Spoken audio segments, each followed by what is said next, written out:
सुनी भगवत नहीं कल पर कैसे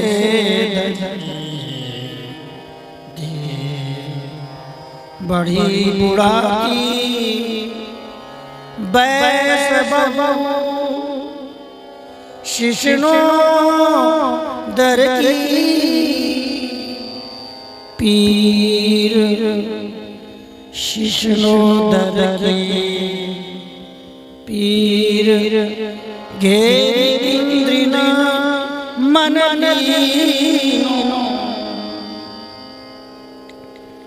तू पद विमुख कराय विषय में दीनो अपनी ओ निहारी निहारो नैया के रसिक राय श्रवण दे मम विनती।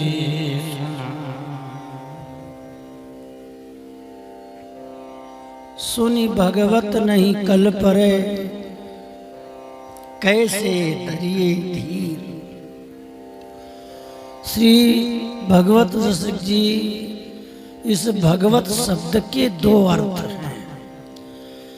एक शब्द का अर्थ है भगवत माने भगवान, और दूसरा भगवत रसिक जी जो है, जिन्हें भगवत दास भी कहते हैं, भगवत रसिक जी कहते हैं, वो अपनी तरफ भी कहते हैं अरे भाई भगवत रसिक सुन। आज कहते हैं ना अपने से, देखो जितने भी उपदेश के पद हैं, मन को चेला बनाया और बुद्धि को गुरु बनाया। अपने स्वयं कथा कहते हैं और अपने स्वयं कथा सुनते हैं। ये अपने आत्म कल्याण के लिए ग्रंथ लिखते हैं, तो कहते हैं अरे भाई सुन भगवत, मन से कह रहे हैं सुन भगवत नहीं कल पर कैसे धरिए धीर। दूसरा भाव भगवत रसिक जी कहते हैं हे बिहारी जी महाराज, अब हम कैसे धैर्य धारण करें, आपकी प्राप्ति कैसे होगी, आपकी कृपा कैसे होगी। क्योंकि जिस व्यक्ति ने बालकपन में भजन नहीं किया, जवानी में भजन नहीं किया, वो बेचारा बुढ़ापे में कैसे भजन करेगा। बड़ी समस्या तो ये है। क्यों? क्योंकि बाल्यावस्था में और युवावस्था में, जवानी में इंद्रियों में शक्ति रहती है, मन को साधने की भी शक्ति होती है, इंद्रियों को कंट्रोल करने की भी शक्ति होती है, इंद्रियों को वश में करने की शक्ति होती है।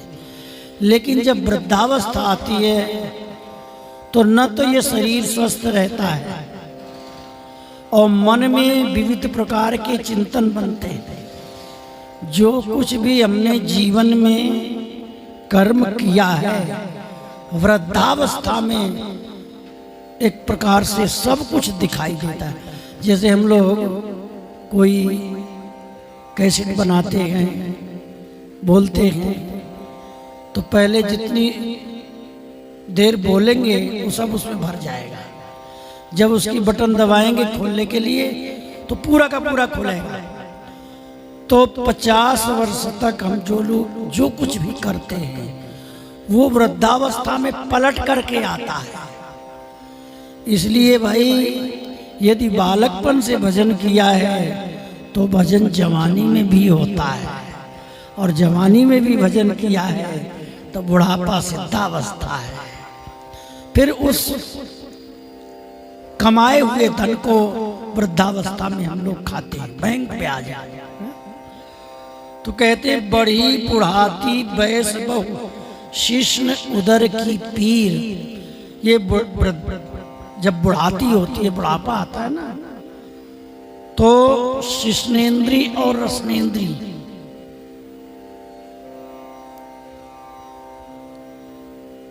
भूख भी कम लगती है, लेकिन भूख भी बहुत लगती है। भूख कम लगती है पर तृष्णा अधिक होती है। भूख की, खाने की तृष्णा अधिक होती है, इतनी भूख नहीं लगती, लेकिन तृष्णा वृद्धावस्था में भी तृष्णा कम नहीं होती, तृष्णा और बढ़ती है। वृद्धावस्था में इंद्रियों की प्राधान्यता है, जवानी में इंद्रियां प्रबल रहती हैं और बुढ़ापे में बस मन प्रबल ज्यादा रहता है, मन बहुत सोचता है। तो अब बताओ, जब हमारे हाथ पैर काम नहीं करते तो हम कैसे वृंदावन की परिक्रमा लगाएंगे, कैसे गिरिराज जी की परिक्रमा करेंगे? शरीर अस्वस्थ है, कैसे भगवान के पूजन करेंगे, आरती करेंगे, कैसे रसोई बनाएंगे, क्या भोग लगाएंगे? न सेवा कर सकते हैं, न पूजा कर सकते हैं, एक आसन पर बैठ नहीं सकते, कभी घुटने में दर्द हो रहा है, कभी आंख खराब हो रही है, कभी कोई रोग घेर रहा है, विविध प्रकार के रोग घेरते हैं। और तू पद विमुख करा है, रसनेन्द्रिय से स्नेन्द्रिय की तृष्णा के कारण हे बिहारी जी महाराज, हम आपसे विमुख हो जाते हैं। ये इंद्रियों ने हमको भगवान से विमुख करा दिया। इस जीव ने, नाक ने, आँख ने, कान ने और इस हृदय ने भगवान से विमुख क्यों करा दिया? कि जीव के द्वारा उल्टा सीधा खाना, उल्टा सीधा बोलना, आँखों के द्वारा बुरी दृष्टि से देखना, कान से निंदा सुनना और हृदय से वासना मान मद, इसके कारण विषय के विषयों ने हमको बंधक बना लिया है। हम लोग विषयों के घेरे में आ गए, रसनेन्द्रिय स्नेन्द्रिय के बंधन में आ गए। इसलिए अपनी ओर निहारो नहीं याके गुण। हे बिहारी जी महाराज, स्वामी श्री हरदास जी एक पद में कहते हैं, ए हरि मोसो न बिगारन को, तुम सो न समारन को, मोहि तोई परी ओर। स्वामी श्री हरदास जी कहते हैं, हे हरि मोसो न बिगाड़ने को, हम बिगाड़ने वाले हैं और आप बनाने वाले हैं। हम बिगाड़ते बिगाड़ते नहीं थकेंगे और आप बनाते बनाते नहीं थकेंगे, और आप हार मानोगे, जीत हमारी होगी। मतलब बिगाड़ने में जीतेंगे हम और आपको हार माननी पड़ेगी। मतलब हमें हम पर कृपा करनी ही पड़ेगी, ऐसा स्वामी जी महाराज कहते हैं। वही बात कह रहे हैं भगवत श्री जी, अपनी ओर निहारो नहीं आके गुण। हे बिहारी जी महाराज, आप शरणागत वत्सल हो, दीन बंधु हो, दीनानाथ हो, आपका साक्षात कृपामय स्वरूप है। हे श्री राधा रानी, आप अपनी तरफ देखो, हमारी तरफ मत देखो। यदि हमारी तरफ देखोगे तो हम कभी भी, कितने जन्मों तक भी आपके पास नहीं आ सकते। रसिक रहा है, हे रसिकों के सिरमौर, सबसे बड़े रसिक कौन? श्री बिहारी जी महाराज। और दूसरे नंबर में रसिक शब्द का अर्थ स्वामी श्री हरदास जी को भी रसिक कहा है। रसिक, लेकिन निकुंज भवन में रसिक राय श्री बिहारी जी को बताया है। हे बिहारी जी महाराज, आप रसिकों के राजा हो, शिरमौर हो, श्रवण दे, कान हमारी तरफ करो, मैं कुछ तुमसे विनती करूंगा। मम विनती सुन, मेरी विनती यही है। कौन सी विनती है? कि मैं बिगाड़ने वाला हूं, आप बनाने वाले हैं।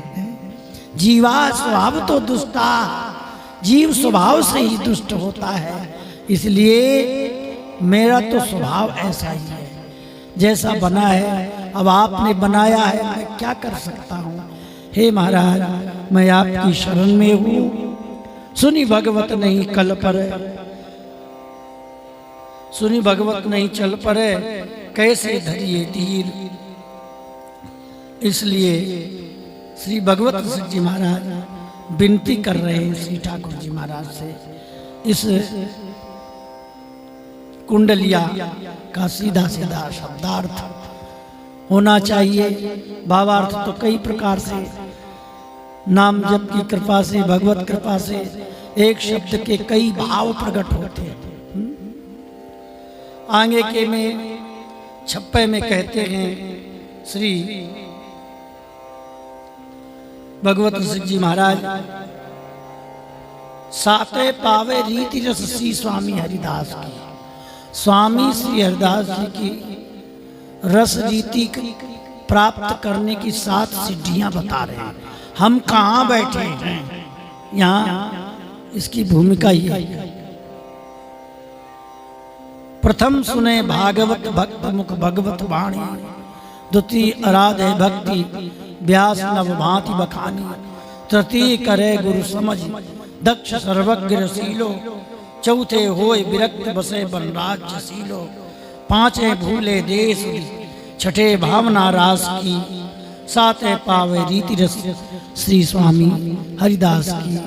अब इसका चिंतन हम आगे के सत्र में करेंगे, क्योंकि इसमें बहुत विशेष विशेष बातें हैं, उनका आनंद लेंगे। बोलो वृंदावन में हरिलाल की जय। जय श्री